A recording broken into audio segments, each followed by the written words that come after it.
This is a Rhogenesis Source Reading.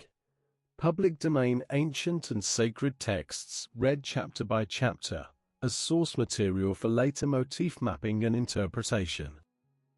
Today's reading is from the Kybalion. 3 Initiates, 1912, Chapter 9. Vibration.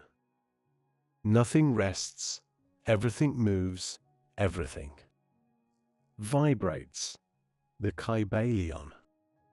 The great third Hermetic principle, the principle of vibration, embodies the truth that motion is manifest in everything in the universe, that nothing is at rest, that everything moves, vibrates, and circles. This Hermetic principle was recognized by some of the early Greek philosophers who embodied it in their systems. But then, for centuries, it was lost sight of by the thinkers outside of the Hermetic ranks.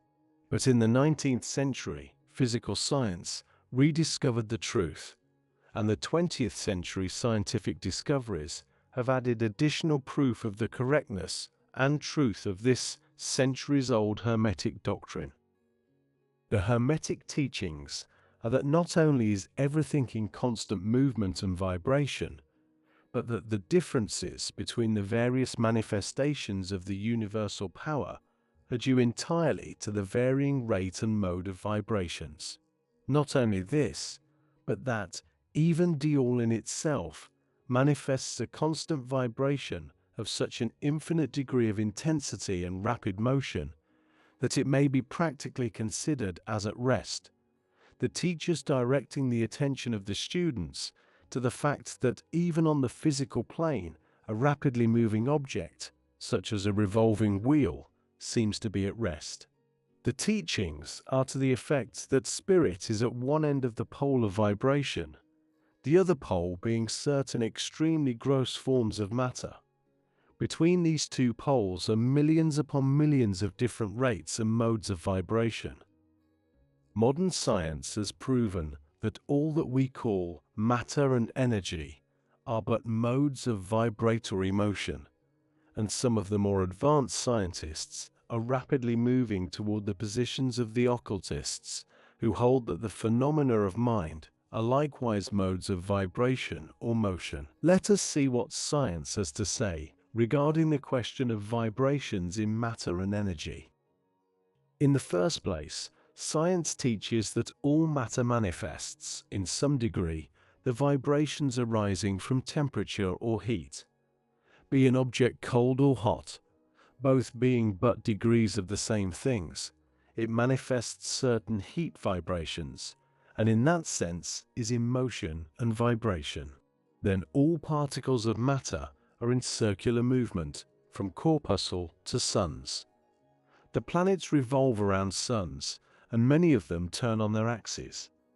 The suns move around greater central points, and these are believed to move around still greater, and so on, ad infinitum.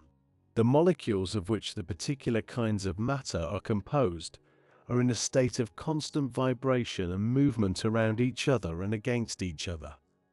The molecules are composed of atoms, which likewise are in a state of constant movement and vibration. The atoms are composed of corpuscles, sometimes called electrons, ions, etc., which also are in a state of rapid motion, revolving around each other, and which manifest a very rapid state and mode of vibration. And so we see that all forms of matter manifest vibration, in accordance with the Hermetic principle of vibration. And so it is with the various forms of energy. Science teaches that light, heat, magnetism, and electricity are but forms of vibratory motion connected in some way with, and probably emanating from the ether.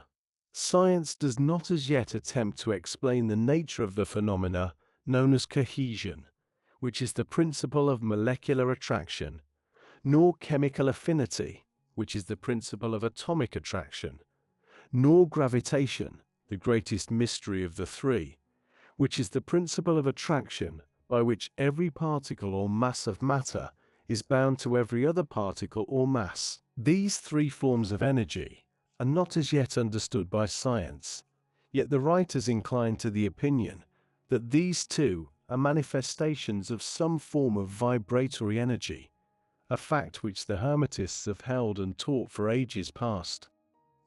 The universal ether, which is postulated by science without its nature being understood clearly, is held by the Hermetists to be but a higher manifestation of that which is erroneously called matter. That is to say, matter at a higher degree of vibration, and is called by them the ethereal substance.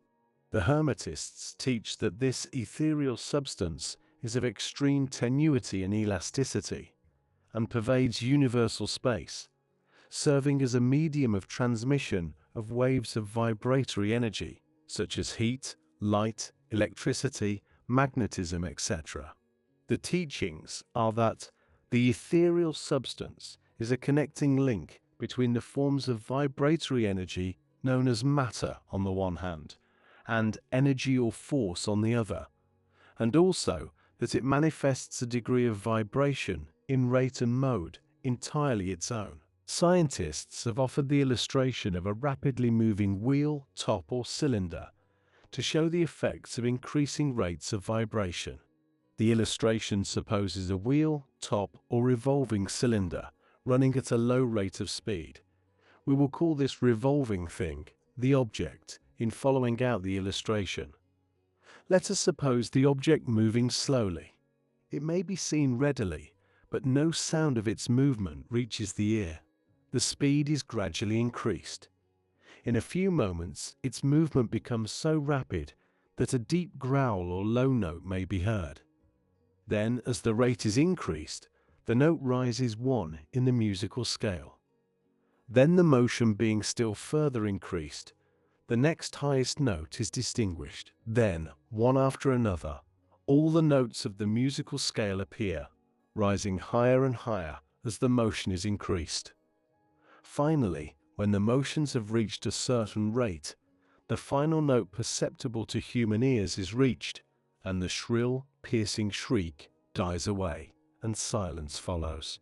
No sound is heard from the revolving object, the rate of motion being so high that the human ear cannot register the vibrations. Then comes the perception of rising degrees of heat. Then after quite a time the eye catches a glimpse of the object becoming a dull, dark reddish color.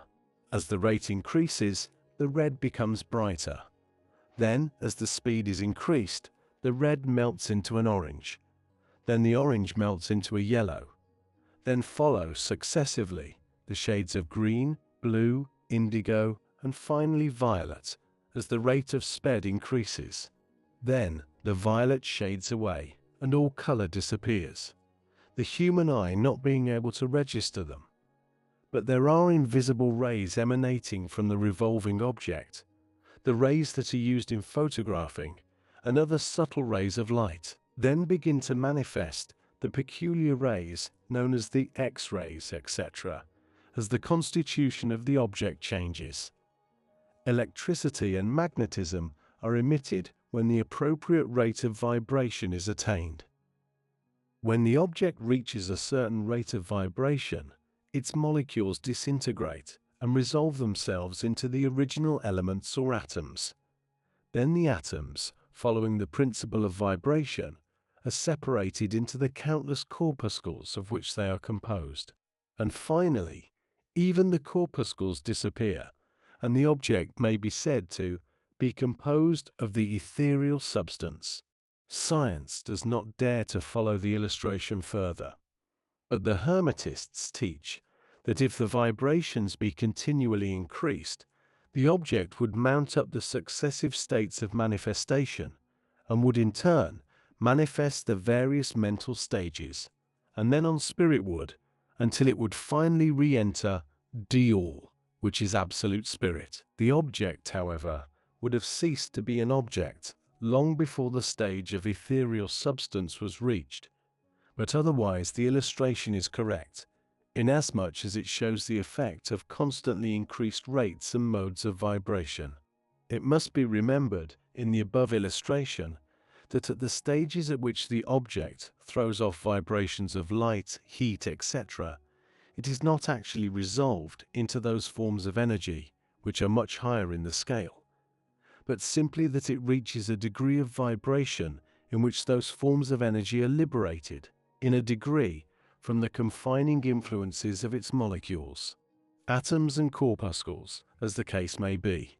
These forms of energy, although much higher in the scale than matter, are imprisoned and confined in the material combinations, by reason of the energies manifesting through and using material forms, but thus becoming entangled and confined in their creations of material forms, which, to an extent, is true of all creations, the creating force becoming involved in its creation. But the Hermetic teachings go much further than do those of modern science. They teach that all manifestation of thought, emotion, reason, will or desire, or any mental state or condition, are accompanied by vibrations, a portion of which are thrown off, and which tend to affect the minds of other persons by induction. This is the principle which produces the phenomena of telepathy, mental influence, and other forms of the action and power of mind over mind, with which the general public is rapidly becoming acquainted, owing to the wide dissemination of occult knowledge by the various schools, cults, and teachers along these lines at this time. Every thought, emotion, or mental state has its corresponding rate and mode of vibration, and by an effort of the will of the person or of other persons, these mental states may be reproduced, just as a musical tone may be reproduced by causing an instrument to vibrate at a certain rate, just as color may be reproduced in the same way. By a knowledge of the principle of vibration as applied to mental phenomena, one may polarize his mind at any degree he wishes, thus gaining a perfect control over his mental states, moods, etc.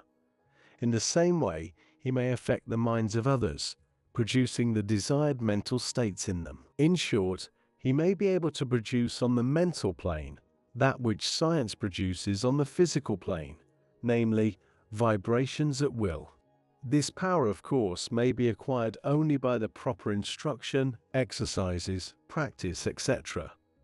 The science being that of mental transmutation, one of the branches of the Hermetic art. A little reflection on what we have said will show the student that the principle of vibration underlies the wonderful phenomena of the power manifested by the masters and adepts, who are able to apparently set aside the laws of nature, but who, in reality, are simply using one law against another, one principle against others, and who accomplish their results by changing the vibrations of material objects or forms of energy, and thus perform what are commonly called miracles. As one of the old Hermetic writers has truly said, "He who understands the principle of vibration has grasped the scepter of power." This reading now enters the Rhogenesis Source archive. Later, we will return to it to trace its motifs, symbols, and recurring questions across other traditions. For now, the source has spoken. The source returns first. Meaning follows. Thank you for listening. If something in this reading stayed with you, a motif, a symbol, or a question, feel free to share it in the comments. And if this reading resonated, leaving a like helps signal what is worth continuing to explore. If you're interested in public domain ancient and sacred texts, you can subscribe to follow future readings, released chapter by chapter.